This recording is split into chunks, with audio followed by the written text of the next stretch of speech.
Now to a News 15 update on the tug of war over Danish territory of Greenland. Governor Landry, who President Trump named as special envoy to the Arctic island, has now been uninvited from Greenland's annual dog sled race. Landry touted the invitation for the March event, saying he would prefer meeting with average Greenlanders rather than diplomats.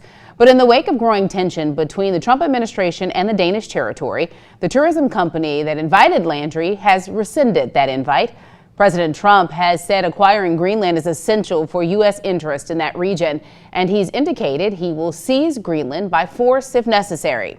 As News 15's Connor Hansen explains, European leaders are becoming increasingly concerned over President Trump's warlike tone toward Greenland. How far are you willing to go to acquire Greenland? You'll find out. President Trump with more tough talk for Europe before seeing some of their leaders face to face this week in Switzerland. Treasury Secretary Scott Bessent, who is already in Davos, is stressing the need for the U.S. to have Greenland. No country is going to assert control of Greenland if the U.S. controls Greenland. Bessent believes the president will be able to make his case when he arrives at the World Economic Forum.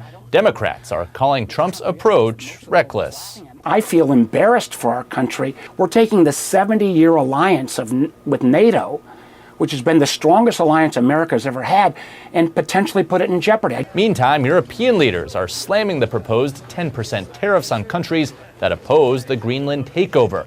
The U.S. and EU agreed to a new trade deal last July. In politics, as in business, a deal is a deal. And when friends shake hands, it must mean something. I think it's sad and totally absurd that we have an American president who's blackmailing the rest of us, trying to get a piece of land or buy it through threats. President Trump is expected to speak in Davos on Wednesday. On Thursday, EU leaders plan to hold an emergency meeting. In New York, for News 15, I'm Connor Hansen.